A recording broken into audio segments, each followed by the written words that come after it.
I've known James since we were 11. He's been my best friend for a long time, and we're so close people ask us all the time if we are siblings because we look alike and even share a last name.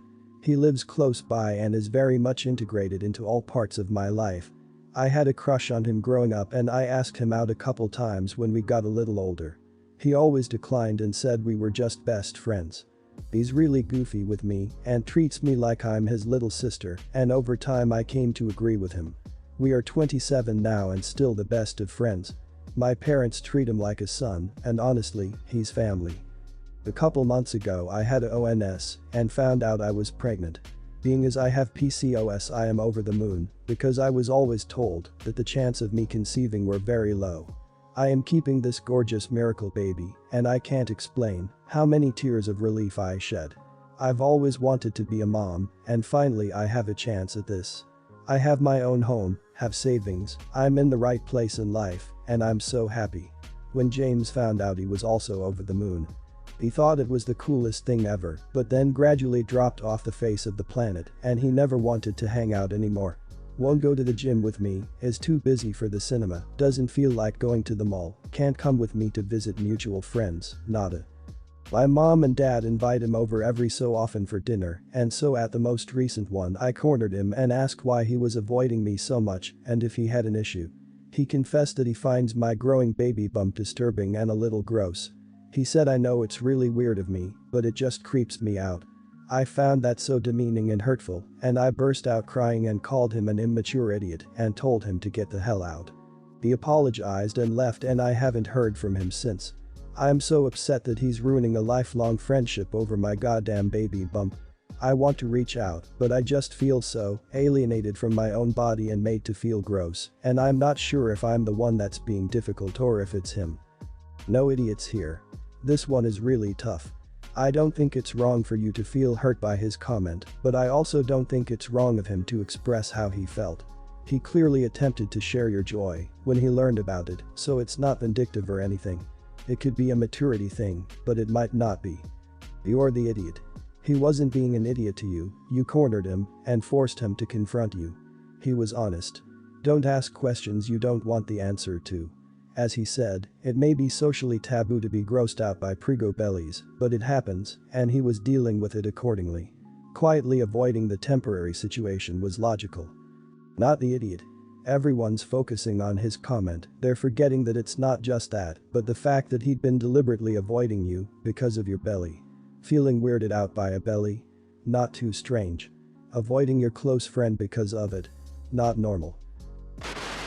For some background, spouse and I are in our late 20s. I am a stay-at-home mom to a 3-year-old and newborn. He works in an office. Newborn is breast 99% of the time. I am lucky if he takes a bottle every few days. Naturally, I am in charge of all our baby's feedings and most of our children's needs. I love my children, but man can they be exhausting. The night before was awful. I mean cluster feeding every other hour, barely got a wink of sleep, awful. I can't sleep when baby sleeps during the day because no one can watch our 3-year-old. Husband volunteers to watch them for an hour or two when he comes home, so I can nap. Great. He eats dinner, I nurse baby, and am practically passing out. He's taking the kids out on a drive. I give baby to him, he tells me he needs a diaper change. I had just changed him and didn't want to do it for the umpteenth time. I just wanted him to do it, you guys. I just wanted a real break for an hour or two max because I have to feed him and recharge for tonight and of course continue this baby toddler cycle every day. I asked him to please do it. He gets angry and told me he's trying to help me get some sleep and I'm being difficult about it. It was in an aggressive tone and I was taken aback and I kinda just froze. He looks visibly pissed, changes baby, and takes off. When he comes home we had a blow up about it. He thinks I'm trying to dictate the way he helps. I just wanted him to change his diaper. Am I the idiot? Not the idiot, the fact that he gave you a tone and went on the defense might show that he's aware and insecure of his help at parenting. The fact that he passes you the baby to change it after you both created this child shows he expects you to do one of the most important tasks of parenting. You deserve to communicate with one another and be empathetic of one another. If everyone wants the best for everybody, there should be some balance being created in the future. Not the idiot. That fact he even expected you to do it and didn't think to just go ahead and change the diaper is just no words. I was where you are. My kids are 14 months apart.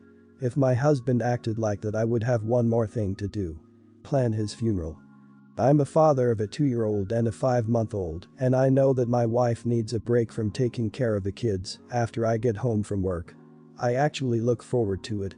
Your husband should be voluntarily changing diapers, feeding bottles, bathing, putting the baby to sleep when he gets home, especially if you're visibly drained. All those things he views as chores are actually bonding experiences. He's the idiot. The night before my wedding, 6 months ago, I ate fish for the first time in a couple of months and had a life-threatening allergic reaction. My doctor says I'm lucky to be alive. I've had major panic attacks and general anxiety since then. My mother-in-law was there when it happened. I'm in therapy to work through the trauma and to do exposure therapy. We don't know how much of the allergen will trigger a reaction, so my allergist gave me a list of foods to avoid. Wine was on the list, which can be filtered using fish bladders. I told my mother-in-law this on a Skype call, and she incredulously said, "Well, you've drank a lot of wine in your life and been fine." We went to visit the in-laws and told them we are being very careful about the allergy and would be bringing our own food. We explained that I'm most comfortable preparing the food myself and I would be happy to feed everyone if they wanted. They agreed. Once we arrive, mother-in-law asks me why I don't want wine, and I explain, again, how fish could be used to filter it. At this point she was already pretty drunk and just walked away. One night my mother-in-law comes and says she wants to prepare dinner. Because mother-in-law can be difficult, my wife tries to appease her whenever she can. So she says okay and explains which sauce we brought that should be used because we know it is safe. Every therapist my wife and I have ever seen all agree that mother-in-law fits the criteria for borderline personality disorder. When I got down to the kitchen, my wife told me that her mom had added wine to the sauce we brought. I ended up having some leftovers, and when I went out to join them and her mom asked why I was eating that, my wife lied and told her it was just because I felt more comfortable with leftovers. Later, of course, I told my wife that her lying really upset me and that this is a clear boundary we need to establish because it's about my safety. She explained that she just knew her mom would feel really bad and didn't want to upset her. We've talked through how my safety is more important than her mom's feelings. She needs to know not to mess with food. Where we still are disagreeing is that I said it was inconsiderate of her mom to do that, and she maintains that it is not inconsiderate because no one would have known about wine. I didn't expect her mom to know wine could have my allergen in it, that's why I told her twice. Also, we went to the lengths of bringing all our own food and had talked multiple times about how careful we are. I think any considerate person would recognize that and not put other things in without asking first. My wife says I'm an idiot for calling her mom inconsiderate. Not the idiot. Simply ask if she is fine with a dead husband rather than hurting mommy's feelings. The lady knows, you have mentioned it on more than on one occasion. There is no excuse for that, and your wife downplaying it can lead to something more serious down the road. Nobody has time to always monitor mother-in-law, and one day it can cost you your life. You told your mother-in-law a number of times, so for her to ignore it is indeed inconsiderate. I get why your partner wants to defend her mom to a degree, so I don't think she's an idiot, but your mother-in-law is for ignoring your clear explanation of what you can or can't eat or drink and why it's so important that wine be avoided. Food allergies are not something to mess with, and it sounds like she did it on purpose.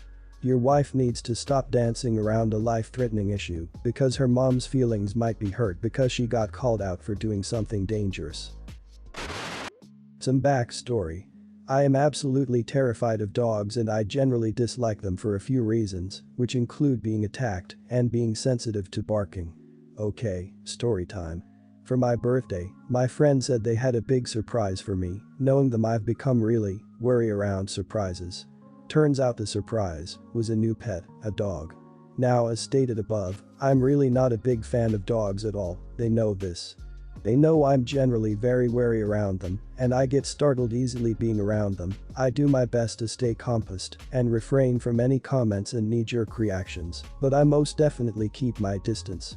I don't think I've shared my whole childhood trauma around dogs, but I've made it pretty clear I don't necessarily enjoy their presence. My friends have always egged me on about how annoying and horrible my behavior is, how there's nothing for me to fear, and that I shouldn't be acting this way. I agree, I think it's about time for me to move on with my trauma and leave it in the past. I've been looking for ways to get help, it's just a very difficult process and needs a lot of time and effort. I guess while I was talking to them about this, they thought it would be a good idea to speed it up. Not sure, but long story short, they agreed on getting me a dog. I was surprised, to say the very least, and quite terrified. I mean, for the God's sake, what am I supposed to do? I'm not equipped to handle a dog at all, with my current mental health as well. No way I could meet all her needs and take care of her by any means. I did my best to put on a good front and be happy, but I quickly brought up how I just don't think having a dog right now is a good time. I thanked them a ton and asked them if they could take care of her in the meantime while I was getting myself together so that I could properly prepare myself and do my best to look after her. Immediately got faced with a ton of "no, she's your pet, you take care of her," and generally lots of unhappy comments. Not fun, I'll admit. I got it over and brought her home. It was absolute hell. I could barely handle anything for a single day. I called up my friends again and made it firm I'm unable to do this. Same result. So, I ended up contacting a close family member and asked for some help. They immediately accepted her, and she ended up becoming their dog. Fast forward a little bit, my friends non-stop prodded and poked at me about how she was doing. I immediately turned around and gave them the answer straight up. I could not look after her by any means, so I gave her away to one of my family members who absolutely loves her and is taking good care of her. They were incredibly furious, needless to say, I screwed up big time. Non-stop harassment, rumors, drama, all that bullcrap. They said they bought her for me, and I'll say that is very true, I just couldn't take care of her. Am I the idiot? Not the idiot. What the hell is wrong with your friends? What they did is a massive violation of boundaries and is abusive to animals. Up to this point you've been far too nice to these people. Tell them in no uncertain terms that it's not their job to get you over your phobia. And you don't appreciate them play pretending at being psychologists by using pseudo-exposure therapy on you. And remind them that it's abusive to animals to place them in a home where they can't get their needs met. Pets are not presents. These friends put their idea of who you should be above your well-being and the dog's well-being. You clearly communicated that you couldn't handle it and took a responsible step to find her a loving home. Not the idiot. Not the idiot. These people are not your friends, they're a bunch of idiots that don't deserve to have you in their lives. I'm also quite wary of dogs, and my friends are so considerate that on the rare occasions that I've gone over to their homes they've been ready to send their dogs into the backyard or shutting the door to whatever room we were in if I was even the least bit uncomfortable. So, a little bit of backstory. I got engaged in August and the wedding is in June. Now, I have had a relatively relaxed approach to this wedding, as I'm not exactly a traditional bride, and I don't really care what happens on the day, as long as I get married to my amazing fiancé. I have 6 bridesmaids in total, with my sister being maid of honor. All of my bridesmaids are different shapes and sizes, 2 of them being pre-teens, and I really wanted them all to feel comfortable, so I decided to let them choose their own dresses. They have no expectation to match in style, shape or length, but there was one thing that I did expect them to kind of match, in which is color, which is teal, and even then, I never expected them to get the exact same shade of teal, because that would just be insanely difficult. I was just going to get them matching accessories for the day, so they are recognized as bridal party. Now, my sister is the slimmest and probably tallest out of my bridesmaids and just generally stunning to look at, and I feel like I have more than considerate to all of my bridesmaids by letting them choose what to wear, and they have been super appreciative of this, other than my sister. She is refusing to wear teal. So much so that she has bought a light pink, plain, short skater dress and said she's wearing that, which would be fine if she was a guest, but she's my maid of honor, she should look like she's in my bridal party. And pink. She couldn't have picked a worse color for my wedding if she tried, as I hate pink, and she knows that. It's completely at the opposite end of the spectrum for what I want. My sister is slimmer and prettier than me, so she's already going to stand out as a stunner at this wedding, but by wearing a pink and plain dress, I feel like she'll be standing out for the wrong reasons. I would much prefer her stand out as an amazing maid of honor with a beautiful glitzy gown and just looking generally stunning rather than everyone staring at her because she's decided to be completely childish over a color. I am so close to just giving in and letting her wear pink, but it's my wedding and this is the only thing I have been insistent on because my wedding has a subtle ocean theme. So am I the idiot, because this whole situation has put a strain on our relationship as sisters to the point where we haven't really spoken for 2 months. Not the idiot. It's your wedding and your bridal party. There is nothing unreasonable about wanting your bridal party to wear your wedding color, and you're even being accommodating by allowing them to choose whatever dress they want to wear, as long as it is in that color. You're being more than fair and your sister is refusing to play ball. To be honest, it sounds like she may want to have some of the attention on herself that day. She needs to remember that it's not her day and it's not about her. Not the idiot. It's ultimatum time. Wear teal or don't be in the wedding, and if she refuses to wear teal, she's quitting, not being fired, so she can't bang on about it for years that you cut her out. Tell her it's her choice entirely. As an aside, I'm confused why you even mentioned that she's prettier than you. Literally no one else cares about that. You are really not asking much, especially because the biggest problem with bridesmaids' dresses are usually the style. You are also giving a choice of color spectrum even. Would she show up to themed costume party wearing a costume which is specifically not in the theme of the party? It is just disrespectful to the host and not even as important as sister's wedding. I would tell her that she is childish and that she should get with the program, or she can wear her pink dress as a regular guest. Imagine later in life looking at pictures, it will just remind her what entitled teenager she was. Congrats on your wedding. I am picturing your bridal party, all the different shapes and sizes, all in different dress styles and slightly different shades of teal, and it sounds stunning. You are being extremely flexible. Any dress she wants as long as it is teal. Stick to your guns. Maid of honor in a teal dress or guest in a pink dress. Not the idiot for sure. Out of curiosity, what are the groomsmen wearing? In my fictional picture they are each wearing a different teal tie.